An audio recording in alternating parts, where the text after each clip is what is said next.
एक साहूकार के 7 बेटे 7 बहुएं और एक बेटी थी। सभी की शादी हो रखी थी। बेटी भी ससुराल से मायके आई हुई थी दीपावली के लिए।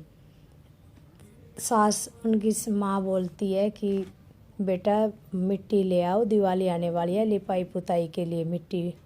तो वो 7 भाभियाँ और ननंद जंगल में जाती हैं मिट्टी लेने के लिए।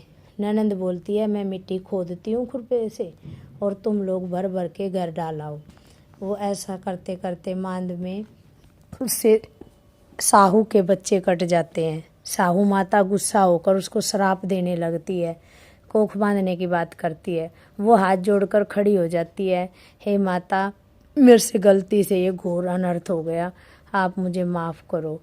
तो वो बोलती है मेरा श्राप तो वापस नहीं हो सकता, लेकिन अगर आपकी जगह और कोई अपनी कोख बिंदवा ले तो आप बच सकते हो।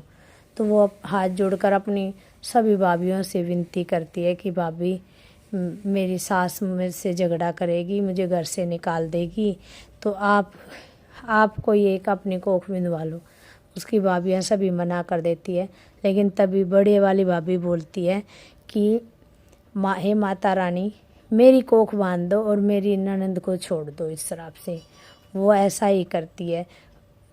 घर आकर भी वापस आकर देखते हैं तो बड़े वाली भाभी का बेटा जो पालने में था वो पालने में ठंडा हो गया, बगड़ में था बगड़ में, और जहाँ जहाँ थे सारे बच्चे ठंडे हो गए। ठंडे मतलब मर गए। ऐसा होने से सब परिवार बहुत दुखी होता है और वो घर छोड़ के भाभी बड़े वाली घर छोड़कर निकल जाती है। तो उसको जो भी मिलता है सबके पैर दबाती है, पैर छूती है, और ऐसे ही करते करते वो बाहर घूमती रहती है, पागलों वाली हालत हो जाती है। उसको एक बूढ़ी दादी मिलती है, वो उनके पैर दबाती है और वो बोलती है बेटी दूधा नहाओ, पुत्ता फड़ो। वो ऐसा कहते ही जोर जोर से रोने लग जाती है। माता कहती है क्या बात है बेटा, क्या हुआ, क्यों रो रहे हो?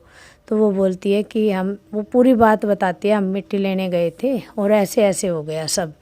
तो वो बोलती है पापड़ हत्यारी, तो बच्चों को मार के आई है, और पर मेरा वचन खाली नहीं जा सकता, मैंने बोला है तो अब किसका उपाय बताओ माता।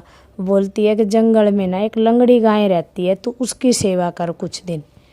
वो ऐसा ही करती है, जंगल में जाती है और उस लंगड़ी गाय के नीचे जो गोबर मिट्टी होती है वो हटा के और घास बिछा देती है, और उसके खाने के लिए भी चारा रख देती है, पानी रख देती है, और वहाँ से चली आती है।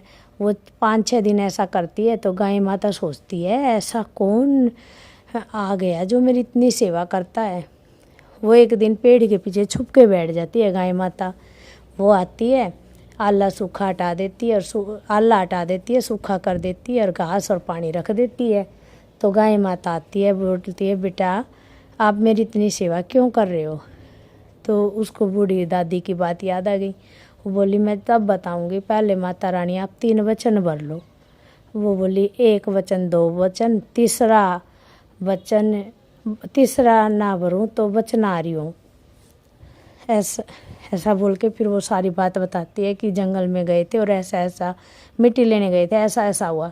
वो बोलते हैं पापण हत्यारी, हरी तो मैंने वचन भर लिए, वचन आ रही तो वचन आ रही होंगी, मैंने नरक की भागी बनूंगी।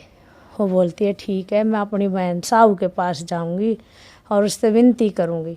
वो ऐसा ही करती है। अगले दिन साहू माता के पास जाती है तो वो साहू बोलती है अरे बेटा तुम्हारी मौसी आ गई, इसको चाय पानी दो। वो बोलती है चाय पानी तब पीऊँगी जब तू 3 वचन भरेगी। उसने सोचा कि लंगड़ी है वो भाई अपना चाय पानी चारे वारे का इंतजाम के लिए बोलती होगी। वो बोली ठीक है, 1 वचन 2 वचन, तीसरा हारूँ तो तीसरे तम करूँ तो नरक की भागी हूँ। वो ऐसा ही करती है। वो बोलती है कि एक बेटी ने ऐसे ऐसे करते हुए मिट्टी निकालते हुए तेरे बच्चे वो हो गए। वो बोली हो इतना बड़ा अनर्थ उसके लिए आए हो? अब मैं उसका वो बोली अब तो वचन भर लिए, अब क्या करूँ? वो बोली तो ठीक। वो बोलती है साहू कि उसको बोलना होई अष्टमी आने वाला है, आठम आने वाली है, उससे पहले घर जाकर लिपा पोती करे और सर धोए, चोटी बनाए और पूरे गुलगुलों की से पूजा करे, उसके सभी बच्चे ठीक हो जाएंगे। और सबको ये बोले कि ओही अष्टमी वाले दिन मिट्टी को ना तो कुरेदें और ना ही मिट्टी को खोदें। लिपाई वगैरह कर सकते हो पहले दिन की मिट्टी से भिगोए हुए से, ठीक है। ऐसा ही वो बोलती है और वो ऐसा कह के चली जाती है। वो जाके उसको बताती है बेटी को, और वो घर आके सब कुछ ऐसा ही करती है, लिपाई पुताई करती है, उसके बच्चे ठीक हो जाते हैं। वो पूरे गुलगुले उतार रही होती है तो उसकी सास बोलती है अपनी बेटी को, बेटी जाओ उस पापड़ हत्यारी ने भी 2 पूड़े और 5-4 गुलगुले दिया।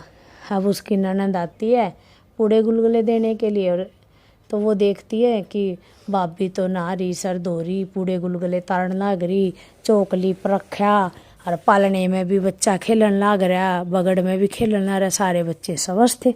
वो भाग का अपनी माँ ने बुला के लाती है, बोलती है, माँ भी उसकी कहती है चल झूठ बोल रही है। वो कहती है ना माँ, मैं अभी देख के आई हूँ अपनी आँखों से। बाजी आती है, माँ बेटी दोनों सारा परिवार। बोलती है बेटी तने के आन करे क मनान करे के तने के मनाया जैसे हमारे सारे बच्चे ठीक हो गए। फिर वो सारी बात बताती है कि एक बूढ़ी अम्मा ने मेरे को गाय के पास भेजा, गाय माता साहू के पास गई और साहू माता ने बोला है वही अष्टमी वाले दिन कोई भी मिट्टी ना कुरेदे और ना ही खोदे, खुदाई ना करें इस दिन, वही अष्टमी के व्रत वाले दिन। तो ऐसा करने से आप नहीं तो नरक के भागी हो सकते हो, बहुत बड़ा पाप लग सकता है, ऐसा ना करें। जिसी हुई अष्टमी का व्रत उसने पहला आया ऐसा किसी ने ना आओ, जिसा दूसरा आया ऐसा सब ने आओ। जय वही अष्टमी माता की। इस दिन कम से कम 2 कहानियाँ जरूर पढ़ें या सुने, 2 जोड़ा जरूर होना चाहिए। 2 से अधिक आप कितनी भी कर सकते हो, 4, 5, 7, 11, 9। जय ओहोई अष्टमी माता की।